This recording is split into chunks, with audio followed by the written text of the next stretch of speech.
बिस्मिल्लाहिर्रहमानिर्रहीम। अस्सलाम वालेकुम डियर फ्रेंड्स। उम्मीद है आप सब ठीक होंगे। VMware ट्रेनिंग के सिलसिले का आज हमारा फोर्थ लेसन है।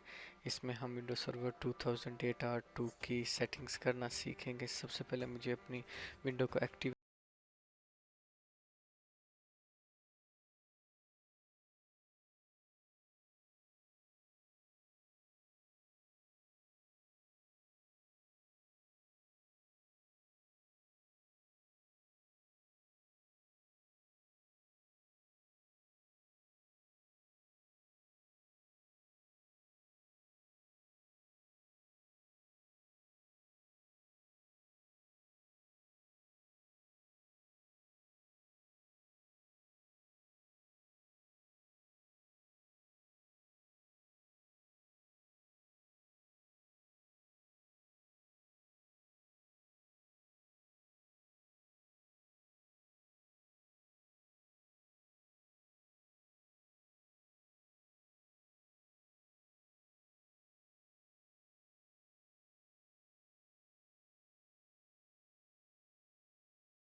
स्टार्ट के ऑप्शन में जाना है और यहाँ पे आपने टाइप करना है CMD, जो कि कमांड प्रॉम्प्ट की शॉर्टकट है। इसको जब आप टाइप करेंगे तो ये आपके सामने विंडोज़ कमांड प्रोसेसर ओपन हो जाएगा। इसको ओपन करने के लिए राइट क्लिक करेंगे और रन एज एडमिनिस्ट्रेटर के ऑप्शन से इसको ओपन कर लेंगे। यहाँ पे हमें सबसे पहले अगर अपना आईपी चेक करना है तो हम आईपी कॉन्फ़िग करेंगे। आईपी कॉन्फ़िग मैंने किया है तो आईपी वर्जन 4 जो है हमारे पास इस वक्त ये आईपी आ रहा है 192.168.146 एंड 1.130 एंड सबनेट मास्क इसका है 255.255.255.0। आप इन चीज़ों के बारे में पढ़ें। आईपी वर्जन 4 के बारे में, आईपी की क्लासेस के बारे में आपने रीड करना है। आपका होमवर्क है। सबनेट मास्क क्या होता है इसके बारे में आपने गूगल से रीड करना है। और अभी जो मैं आईपी सेलेक्ट करूँगा इसके लिए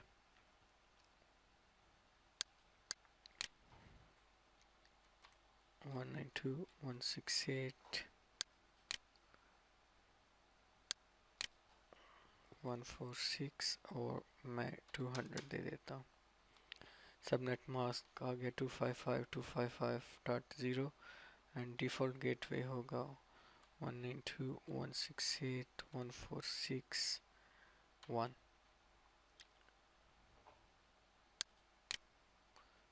सॉरी, इसका गेटवे इस वक्त 2 है। 1 हमारे लोकल, जो मेरा लोकल कंप्यूटर है उसका है, तो इसको 2 में सेलेक्ट करूँगा। डीएनएस, जो प्रेफर्ड डीएनएस सर्वर है वो हमारा यही है। हम चाहें तो हम 192.127.0.0.1 करेंगे, तो वो डीएनएस, लोकल डीएनएस जो है, जो सेम हमारा विंडोज सर्वर 2008 R2 है, उस पर पॉइंट होगा। और अगर हम चाहें तो इसको सेम आईपी दे सकते हैं इस मशीन का, जो हमारा सर्वर 2008 R2 है। एडवांस के ऑप्शन में हम जाएंगे। डीएनएस, अभी हमें इसको चेंज करने की ज़रूरत नहीं है, ये ठीक ऑलरेडी ठीक हो चुका है, तो हम इसको ओके कर देंगे। ओके पे क्लिक करेंगे और क्लोज कर देंगे।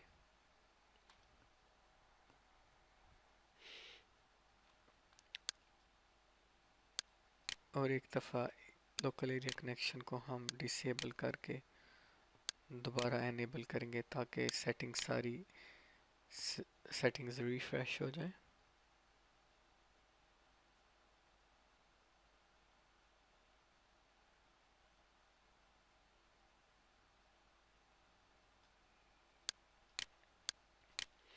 अब हम यहाँ पे अपना आईपी दोबारा चेक करेंगे। ये देखिए हमारा आईपी सेट हो चुका है। एग्जिट के ऑप्शन से मैं वापस आ गया। तो अब हमारी इस मशीन को स्टैटिक आईपी सेटअप हो गया है। ये देख सकते हैं आप कॉन्फ़िगर नेटवर्किंग में अभी जो आईपी हमारा है, अब वो DHCP से हट के डायनेमिक आईपी सेट कर स्टैटिक आईपी सेट हो गया है। अब इसके बाद जो नेक्स्ट ऑप्शन है वो है provide computer name and domain. मैं इस पर क्लिक करूँगा और डोमेन की सेटिंग और जो हमारा होस्ट नेम है इसकी सेटिंग के लिए हमें यहाँ पे क्लिक करना है चेंज पर।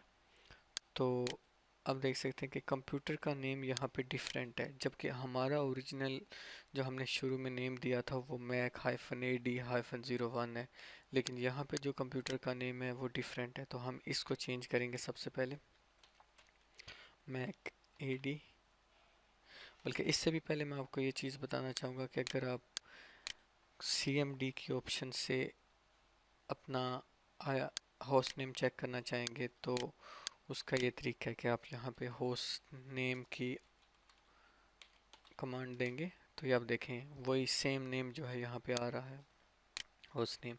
ये होस्ट नेम और ये होस्ट नेम सेम है, तो हम इसको यहाँ से चेंज करेंगे। इसको हम Mac-AD-01, और अभी हमारी कोई डोमेन नहीं है तो हम इसको वर्क ग्रुप में ही रहने देंगे। हम इसके नाम को जब चेंज करके ओके करेंगे तो वो कहेगा कि you must restart your computer to apply this changes, कि आपको अपना जो कंप्यूटर, जो कि वर्चुअल मशीन है, उसको रीस्टार्ट करना पड़ेगा, ताकि ये सेटिंग जो अपने जो इसके होस्ट नेम का जो नेम चेंज किया है वो सेटिंग्स अप्लाई हो जाए। देखें एक वार्निंग दे रहा है कि changes will take effect after you restart this computer, के जब अपने कंप्यूटर को रीस्टार्ट करेंगे उसके बाद आपका होस्ट नेम चेंज हो जाएगा।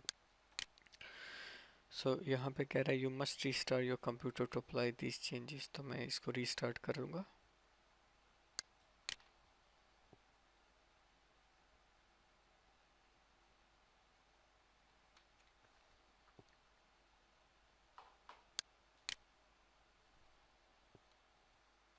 फ्रेंड्स, हमारा कंप्यूटर रीस्टार्ट होकर वापस आ चुका है।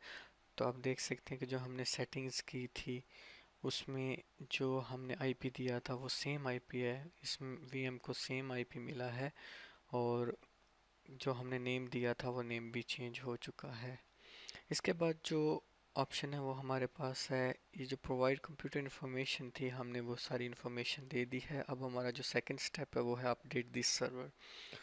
तो अपडेट दिस सर्वर के लिए हमें enable automatic updating and feedback के ऑप्शन पे क्लिक करना होगा।